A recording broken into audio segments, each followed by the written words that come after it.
नमस्कार। आज हम बात करेंगे चक्रवात दितवा के बारे में। चक्रवात दितवा को लेकर भारत के तटीय क्षेत्रों में रेड और ऑरेंज अलर्ट जारी कर दिया गया है। आज हम जानेंगे कि ये चक्रवात किस क्षेत्र को प्रभावित कर रहा है और इस उष्णकटिबंधीय चक्रवात के विषय में अन्य महत्वपूर्ण जानकारियों के अलावा चक्रवात होता क्या है, इसके संबंध में आपकी अवधारणात्मक समझ को थोड़ा सा विस्तार देने की कोशिश करेंगे। सबसे पहले बात करेंगे खबर की। खबर यह है कि चक्रवात दितवा, इस नाम का जो चक्रवात है वो बेसिकली उत्तरी तमिलनाडु, पुडुचेरी और दक्षिणी आंध्र प्रदेश, इस क्षेत्र में इस चक्रवात की वजह से ही ऑरेंज और रेड अलर्ट को जारी किया गया है। और ये कहा जा रहा है कि 30 नवंबर को ये चक्रवात जो है 30 नवंबर की तिथि तक इस क्षेत्र में टकराने की इसकी बात कही जा रही है, यानी कि 30 नवंबर की तिथि को बताया जा रहा है कि यहाँ इसका लैंडफॉल होगा। अब साथ साथ इस विषय में हम ये भी जानेंगे कि इसकी उत्पत्ति कहाँ हुई है। तो इसकी उत्पत्ति की अगर बात करेंगे तो ये कहां पर उत्पन्न हुआ है? दक्षिणी पश्चिमी बंगाल की खाड़ी में इस चक्रवात का बनना हुआ है। यानी कि दक्षिणी पश्चिमी बंगाल की खाड़ी में ये चक्रवात कब बनता है? जब वहां पर निम्न दबाव क्षेत्र उत्पन्न होता है, डिप्रेशन जब उत्पन्न होता है तो दक्षिणी पश्चिमी, याद रखना है आपको, दक्षिणी पश्चिमी जो बंगाल की खाड़ी है वहां पर ये चक्रवात बना है। क्यों बना है इसके विषय में आगे हम विस्तार से अवधारणात्मक समझ के अंतर्गत बात करेंगे, लेकिन वहां पर निम्न दाब के क्षेत्र के निर्माण के कारण वहीं पर इस चक्रवात का निर्माण हुआ है। अब ये ऐसा कहा जा रहा है कि उत्तर पश्चिम की दिशा में आगे बढ़ रहा है, तो यही हमारी खबर है। इसके विषय में चलिए थोड़ा विस्तार से बात करते हैं। तो चक्रवात साइक्लोन दितवा, इसकी प्रकृति क्या है? तो ये एक उष्णकटिबंधीय चक्रवात है। यहाँ पर और विस्तार से आप स्पष्ट तरीके से देख सकते हैं कि श्रीलंका से सटते हुए ये आगे की तरफ बढ़ रहा है और 30 नवंबर की जो तिथि है, 30 नवंबर को ये कहा जा रहा है कि ये कहां टकराएगा? तो ये इन क्षेत्रों में अर्थात तमिलनाडु, आंध्र प्रदेश और पुडुचेरी के क्षेत्रों को प्रभावित करेगा। अब इसमें इसके प्रभाव की वजह से कुछ ऐसी जगहें हैं, कुछ ऐसे जिले हैं जहां पर रेड अलर्ट, कुछ जगहों पर ऑरेंज अलर्ट जारी किया गया है। ये क्या होते हैं इस पर भी हम बात करेंगे। अब देखिए इसका नाम जो है, कोई भी चक्रवात जब आता है तो उसका नाम एक दिया जाता है। इसका दितवा जो नाम है, यानी कि इस नाम को सबसे पहले आप देख लें, ये नाम किसके द्वारा दिया गया है? ये प्रश्न भी अक्सर आपको वस्तुनिष्ठ रूप में पूछा जा सकता है। तो यमन के द्वारा ये नाम दिया गया। आप जानते हैं कि ये जो नाम दिया जाता है तो WMO और UNESCAP जो होता है उसके द्वारा एक पैनल की एक लिस्ट होती है। उस लिस्ट में डिफरेंट जो नाम है सुझाए गए होते हैं। इस पर तमाम वीडियोस में हमने विस्तार से बात की है। अगर आप अभी तक नहीं देखे हैं तो देख लीजिए पिछले वीडियोज हमारे साइक्लोन के ऊपर, उसको हमने काफी विस्तार से उसमें डिस्क्राइब किया। तो उसी लिस्ट में से जो सुझाए गए नाम होते हैं उस नाम को लिया जाता है। फिलहाल ये नाम किसने सुझाया था? तो यमन ने सुझाया था। और दितवा लैगून, एक लैगून है, उस लैगून का नाम क्या है? सोकोत्रा द्वीप पे वो लैगून है, उसका नाम याद रखेंगे आप। तो DETWAH, दितवा नाम, डेटवा नाम का लैगून है, उसी से प्रेरित होके इसका, अब देखिए दोनों के नाम में इसमें DI है, जो लैगून है उसमें DE है। तो फिलहाल ये नाम उसी से प्रेरित होकर रखा गया है। अब सोकोत्रा आइलैंड का ये द्वीप है, उसी से ये उपजा हुआ नाम है जिसको यमन ने सुझाया था। इससे प्रभावित क्षेत्र कौन कौन सा होगा उस पर भी बात कर लेते हैं। तो देखिए ये उत्पन्न हो रहा है कहां पर? ये आपको दिखाई दे रहा है कि ये यहां पर उत्पन्न हो रहा है, ठीक है। और इसके यानी दक्षिणी पश्चिमी बंगाल की खाड़ी से ये बढ़ रहा है उत्तर पश्चिम की ओर, श्रीलंका से को क्रॉस करते हुए उससे, इसका हम कह सकते हैं कि किनारा उससे टच कर रहा है, ये ऊपर की तरफ बढ़ रहा है और भारत के जो किन क्षेत्रों को ये प्रभावित करेगा वो आपको बताया गया, यानी कि जो भारत के तमिलनाडु और साथ साथ आंध्र प्रदेश और पुडुचेरी के क्षेत्र को ये प्रभावित करने वाला है। अब इस चक्रवात के अलावा आपसे एक चीज और जो पूछी जा सकती है, संभावित क्षेत्र जो आपको बताए गए हैं वही क्षेत्र है, इसमें और विस्तार से आपको कुछ जानने की वैसी आवश्यकता नहीं है। देखिए यहां पर इस चक्रवात की वजह से प्रभाव क्या होगा, उस प्रभाव पर भी चर्चा करते हैं। क्योंकि जब भी चक्रवात जब आते हैं इस तरह के, तो उनके लिए थोड़ा सा अलर्ट जारी किया जाता है, यानी कि heavy to very heavy rain. सबसे पहला प्रभाव यह हो सकता है, यानी प्रभावित क्षेत्र जो भी आपके हैं, कौन कौन सा क्षेत्र है? तो पहला आपका है तमिलनाडु, दूसरा आपका क्या है? आंध्र प्रदेश, और तीसरा क्या है? तीसरा आपका है पुडुचेरी। तो देखें इन तीनों ही क्षेत्रों में सबसे पहली चीज क्या देखी जा सकती है? जहां पर रेड अलर्ट होगा वहां पर heavy to very heavy rainfall की संभावना है, यानी कि 200 से 300 मिलीमीटर तक की जो वर्षा है उसकी संभावना है फ्लैश फ्लड इसकी वजह से हो सकता है, यानी कि जो निचले एरिया है, तटीय क्षेत्र है, वहां पर फ्लैश फ्लड की स्थिति देखी जा सकती है। साथ ही यहाँ पर जो है हाई वेव्स आपको देखी जा सकती है, यानी कि 3 मीटर तक की जो हाई वेव्स हैं वो देखी जा सकती हैं, और साथ साथ 80 से लेकर 100 किलोमीटर प्रति घंटा की रफ्तार से इसकी गति बताई जा रही है। इसके अलावा स्टॉर्म सर्ज की स्थिति भी हो सकती है, यानी कि समुद्र का पानी जब जमीन पर आता है, चढ़ने लगता है इस तूफान की वजह से, इसकी गति की वजह से, तो उसको स्टॉर्म सर्ज कहते हैं। अब यहाँ पर जो अलर्ट जारी किया गया है वो अलर्ट कैसा कैसा है, तो देखिए, एक तो ऑरेंज अलर्ट होता है। ऑरेंज अलर्ट में क्या होता है, सबसे पहले इस बात को समझ लीजिए। जब भी ऑरेंज अलर्ट जारी किया जाएगा, इसका ये मतलब होता है कि उस जगह पर बी प्रिपेयर्ड, यानी कि आप तैयार रहें। इसका मतलब ही ये होता है कि आपको तैयार रहने के बारे में कहा जा रहा है कि कभी भी यहाँ पर उसका असर देखा जा सकता है। दूसरा आपका होता है रेड अलर्ट। रेड अलर्ट का मतलब होता है कि टेक एक्शन, यानी कि तुरंत उसके लिए कार्रवाई की जरूरत होती है।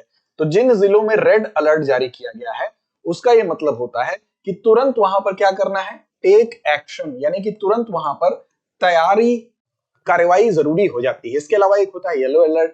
येलो अलर्ट की कंडीशन में कहा जाता है बी अवेयर, यानी कि आपको सतर्क रहना होता है। तो 3 तरह का ये अलर्ट फिलहाल होता है। यहाँ पर आपको 2 तरह के अलर्ट जारी किए गए हैं, ऑरेंज और दूसरा आपको बताया गया है रेड अलर्ट। अब नागपट्टिनम, तंजावुर ऐसे कुछ जिले हैं, इसके अलावा तिरुवरूर और साथ साथ पुडुकोट्टई, ये कुछ ऐसी जगह हैं जहां पर रेड अलर्ट को जारी किया गया है।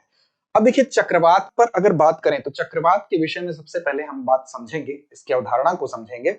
चक्रवात बेसिकली होता क्या है, तो जब भी किसी जगह पर अगर कम दबाव का क्षेत्र, विशेष तौर पर जो समुद्री सतह है वहां पर जब कम दबाव का क्षेत्र होगा, तो उस कम दबाव के क्षेत्र के चारों ओर से हवा जब अंदर की ओर आने लगेगी, यानी कि यहाँ पर अगर ये समुद्री सतह है, यहाँ पर कम दबाव का क्षेत्र यहाँ पर बन गया, तो चारों ओर की हवा इसके तरफ आने लगेगी, और उसके बाद ये गोल गोल रूप में घूमता है, यानी चक्र के रूप में, जिस तरह से चक्र गोल गोल घूमता है, उस प्रकार की अंदर की ओर संचार जो हवा का होता है वो होने लगता है। इसको चक्रवात कहते हैं। अब इस चक्रवात की दिशा जो होती है, ये उत्तरी गोलार्ध में क्या होगी, वामावर्त होगी। याद रखेंगे आप, जैसे ये पृथ्वी है, इसका जो उत्तरी गोलार्ध होगा तो इसमें चक्रवात की दिशा क्या होगी, एंटी क्लॉकवाइज होगी, और दक्षिणी गोलार्ध की अगर बात करेंगे तो यहाँ क्लॉकवाइज होगी, यानी उत्तरी गोलार्ध में वामावर्त और दक्षिणी गोलार्ध में दक्षिणावर्त इसकी दिशा होगी।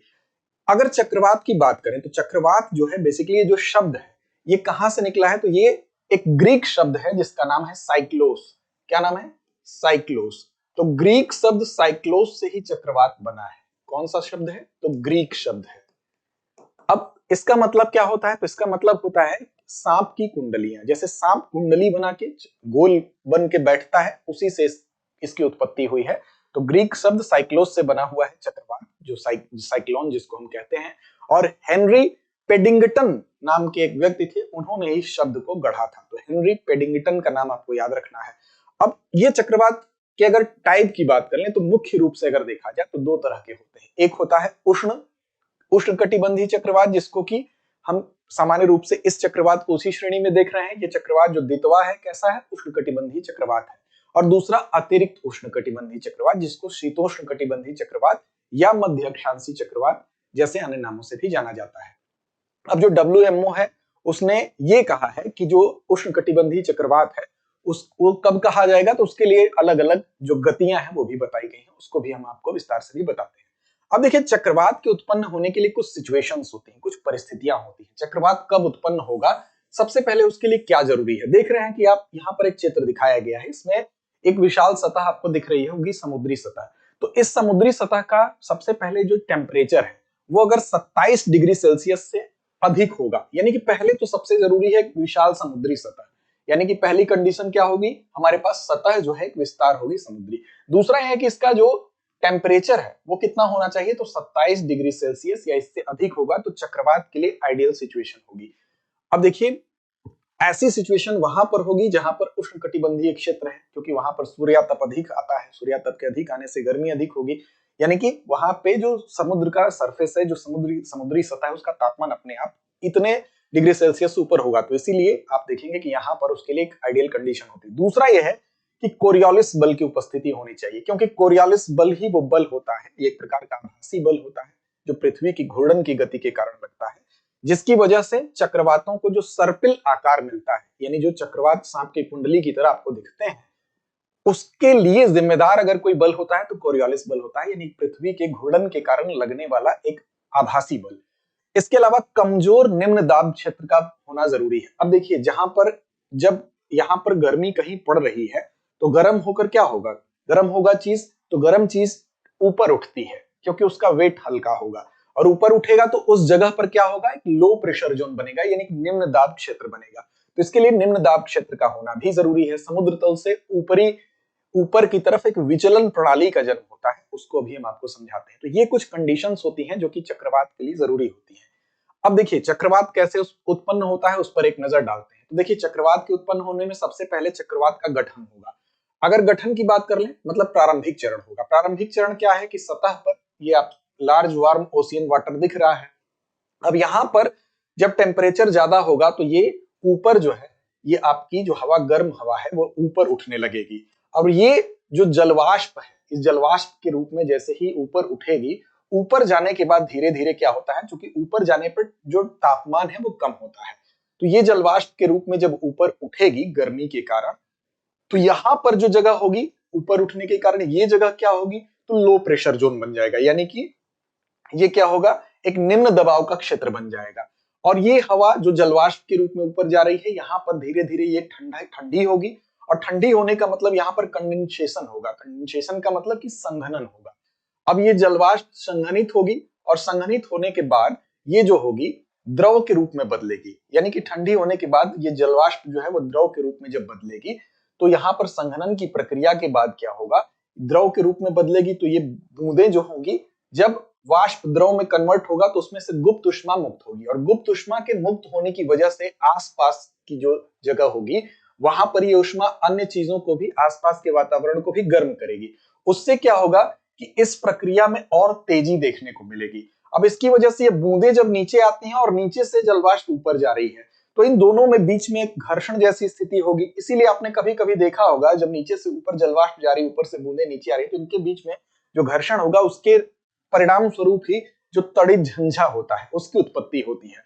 अब यही प्रक्रिया जो है अगर तीव्र होने लगेगी, यानी कि यहां से जलवाष्प का ऊपर जाना, ऊपर से संघनन और जल के बूंदों के रूप में नीचे आना, ये प्रक्रिया जब तेज होने लगेगी तो एक विशाल वर्टिकल क्यूमुलस बादल बनता है। इसको हम कह सकते हैं एक विशाल वर्टिकल यानी कि ऊर्ध्वाधर क्यूम्यूलस बादल। अब ये जब प्रक्रिया तेज होने लगेगी और इसी प्रक्रिया में कुछ ऐड हो जाएगा, वो क्या होगा, तो वो ऐड होगा कोरियोलिस फोर्स, यानी कि पृथ्वी के घूर्णन के कारण उत्पन्न होने वाला जो बल होता है, आभासी बल होता है, वो क्या करेगा, इस पूरी प्रक्रिया को, जो कि ऊपर से नीचे की तरफ ये बादलों का ये निर्माण हुआ है, जो कि वर्टिकल क्यूमुलस बादल बने हैं, अब इसको एक सर्पिल आकार देने का काम कर देते हैं कोरियोलिस फोर्स, यानी कि कोरियोलिस बल। और उसी के परिणाम स्वरूप एक आप देखेंगे कि चक्रवात जैसी सिचुएशन उत्पन्न हो जाती है। अब देखिए भूमध्य रेखा के आसपास लेकिन आपने देखा होगा कि चक्रवात नहीं बनते हैं। उसका कारण क्या होता है कि भूमध्य रेखा के पास जो होता है वो बेसिकली कोरियोलिस फोर्स जो होता है वो बहुत कमजोर होता है, उसका प्रभाव बहुत कम होता है। उसका एक कारण यह भी होता है कि उत्तरी गोलार्ध और दक्षिणी गोलार्ध दोनों का कोरियोलिस फोर्स जो है वो एक दूसरे को प्रति संतुलित कर देता है, इसलिए भी नहीं बनता है। अब 5 डिग्री से लेकर और 20 डिग्री तक दोनों अक्षांशों में ये अक्सर बनते हैं, तो ऐसी चक्रवात के लिए आइडियल कंडीशन वहां पर पाई जाती है जो उष्णकटिबंधीय क्षेत्र होता है वहां पर। अब कोरियोलिस फोर्स के कारण क्या होता है, जो गति की दिशा, कोरियोलिस फोर्स क्या करेगा, उत्तरी गोलार्ध में गति की दिशा के दाईं ओर लगता है और दक्षिणी गोलार्ध में ठीक इसका उल्टा, यानी गति की दिशा के बाईं ओर ये फोर्स लगता है। वहीं चक्रवात की दिशा क्या होती है, तो उत्तरी गोलार्ध में एंटी क्लॉकवाइज और दक्षिणी गोलार्ध में क्लॉकवाइज चक्रवात की दिशा होती है। फिर यही प्रक्रिया अब कैसे धीरे धीरे कमजोर पड़ने लगती है, तो जो कंडीशन इसके लिए आइडियल है, यानी कि इसके लिए एक लार्ज ओशियन वाटर जो है उस पर जो पड़ने वाला जो टेम्परेचर है, अगर वो टेम्परेचर धीरे धीरे कम होने लगेगा तो चक्रवात कमजोर पड़ने लगेगा। कोरियोलिस फोर्स कमजोर होने लगेगा तो चक्रवात कमजोर पड़ने लगेगा। इसके लिए जो आवश्यक नमी है जिसकी वजह से जलवाष्प का निर्माण हो रहा है, आवश्यक नमी अगर कम होने लगेगी तो भी ये चक्रवात कमजोर पड़ने लगेगा। इसीलिए आपने अक्सर देखा होगा कि चक्रवात जब धरातल की तरफ आते हैं तो धरातल के बाद वो धीरे धीरे कमजोर पड़ने लगते हैं, क्योंकि उनको जो आवश्यक नमी चाहिए होती है वो नहीं मिलती है फोर्स के लिए। इसके अलावा टेम्परेचर और ये तमाम जो कंडीशन बताई गई वो आपकी कम होने लगती है, इसलिए चक्रवात जो धीरे धीरे उसका प्रभाव कम होने लगता है। अब देखिए, इसके लिए अगर हम बात करें तो साइक्लोन पर ही आप देखिए कि गति को लेकर भी यहां पर कहा जाता है कि जो उष्णकटिबंधीय अवदाब है उस श्रेणी में इनको कब कहा जाएगा, जब हवा की गति 38 मील प्रति घंटा या उससे कम होगी। इसी तरह से जब हवा की गति 39 मील प्रति घंटा यानी 63 किलोमीटर प्रति घंटा से लेकर 118 किलोमीटर प्रति घंटे के बीच में होगी तो वो उष्णकटिबंधीय तूफान कहा जाएगा।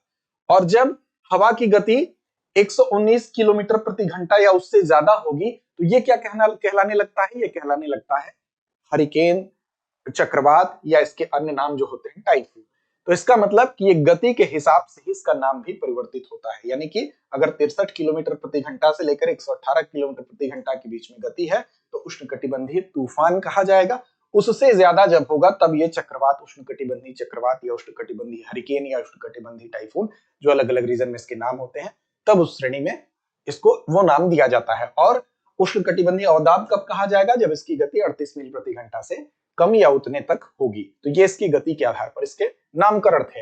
इसके अलावा आपको बता दें कि चक्रवात जितना आपके लिए जानना जरूरी है, एक और सूचना आपके लिए जाननी जरूरी है, क्योंकि अब आपके लिए एक और शानदार मौका, अब आपके लिए दृष्टि आईएएस खुल चुका है झारखंड में भी, और झारखंड के शहर रांची में।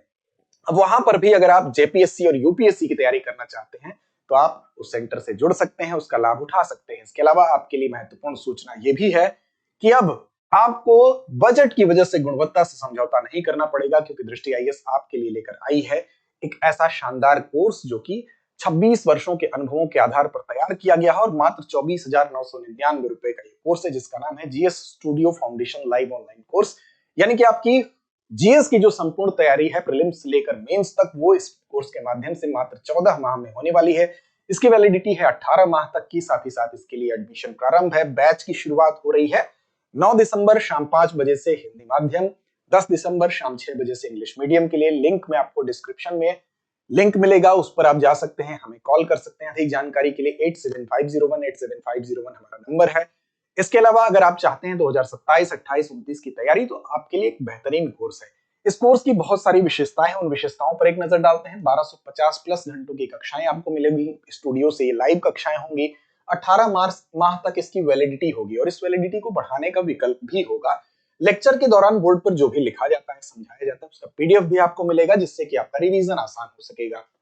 क्लास के दौरान लाइव चैट होगा, कोई भी आपको दुविधा है आप उसके माध्यम से पूछ सकते हैं। 18 क्लास टेस्ट आपको प्रीलिम्स मेंस दोनों के मिलने वाले हैं, तो दोनों की तैयारी को आप धार दे सकेंगे। प्रिंटेड क्लास नोट्स मिलेंगे। 2 वर्षों तक करंट अफेयर्स का आपको एक्सेस दिया जा रहा है, यानी कि करंट अफेयर्स से संबंधित किसी भी टेंशन को आपको नहीं लेना है। इस कोर्स को लेने के बाद करंट अफेयर्स की मासिक पीडीएफ संग्रह भी आपको 2 वर्ष की प्रदान की जा रही है। हिंदी इंग्लिश दोनों माध्यम में ये बैच उपलब्ध है। इसके लिए विस्तार से जानकारी के लिए नंबर एक बार आप नोट कर लीजिए, 8750187501 ये नंबर है, इस पर आप कॉल कर सकते हैं। इसके लिए आपको दृष्टि लर्निंग ऐप में जाना होगा। दृष्टि लर्निंग ऐप को डाउनलोड कर लीजिए। अगर इस कोर्स के बारे में आप विस्तार से जानना चाहते हैं तो यहाँ पर आपको सीधे क्या करना है, दृष्टि लर्निंग ऐप को क्लिक करेंगे। जैसे ही क्लिक करेंगे ये कोर्स खुल जाएगा। यहाँ पर एक्सप्लोर दिख रहा है, एक्सप्लोर पर आप जाएंगे, यूपीएससी पर जाएंगे, और जैसे यूपीएससी पे जाएंगे दोनों कोर्स हमारे खुल के आएंगे। बाय नाउ पर जाएंगे तो परचेज कर लेंगे। व्यू डिटेल्स पे जैसे ही आप जाएंगे तो सारी वो विशेषताएं दिखेंगी जिसके बारे में अभी हमने आपको बताया है, तो इनसे आप लाभान्वित होइए। अब अंत में बारी आती है अभ्यास प्रश्न की। तो चलिए अभ्यास प्रश्न की जिम्मेदारी छोड़ते हैं आपके ऊपर, इसका जवाब दीजिए आप कमेंट बॉक्स में।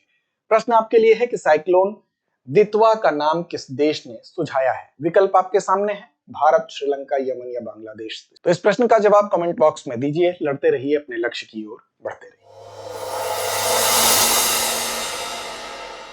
अब एग्जाम की तैयारी को और बेहतर करने के लिए हमारे चैनल को लाइक, शेयर और सब्सक्राइब करना ना भूलें।